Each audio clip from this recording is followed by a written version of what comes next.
ఇంటి బయట ఆడుకునే 6 ఏళ్ల పిల్లని, స్కూల్కి వెళ్లే 10 ఏళ్ల అమ్మాయిని, ఇంట్లో ఉండే 25 ఏళ్ల తల్లిని, మంచాన పట్ట 60 ఏళ్ల ముసలమ్మను కూడా వదలట్లేదు వీళ్ళు.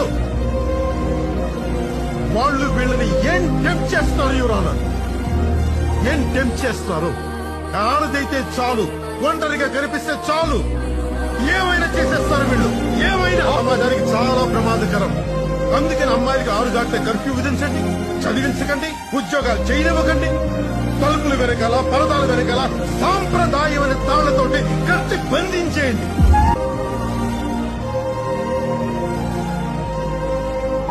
అమ్మాయిగా పుట్టినందుకు 6 దాటితే బయటికి వెళ్లే హక్కు లేదు, రోడ్డు మీద ఒంటరిగా తిరిగే హక్కు లేదు, నలుగురిలో నవ్వే హక్కు లేదు, బాధ కలిగితే ఏడ్చే హక్కు లేదు, కనీసం గుండె నిండా బయటకు వచ్చి చల్లగాలి పెంచిన హక్కు కూడా లేదు. ఎందుకంటే ఆడవాళ్ళు మనకు ఆనందం మాత్రమే ఇవ్వాలి. వాళ్ళ హక్కుల గురించి అడిగితే ఇలా బోర్లు నిలబెట్టి వేశ్య అని ముద్ర వేస్తాం. ఆడదంటే వాడి బాత్రూమ్ లో గోడ మీద ఉండే బొమ్మ కాదు, వాడిని కనిపించిన అమ్మ కూడా. చీడ పురుగుని మగవాళ్ళ తలలో పెట్టుకుని మందు ఆడవాళ్ళ మీద కొడతారంటే ఎలా యువరానా? ఎలా యువరానా? ఒక అమ్మాయి తనకి నచ్చని డ్రెస్ ఒంటి మీద వేసుకోవడానికి ఇష్టపడదు. అలాంటిది తన ఇష్టం లేకుండా ఎవడో ఒకటి ముట్టుకుంటే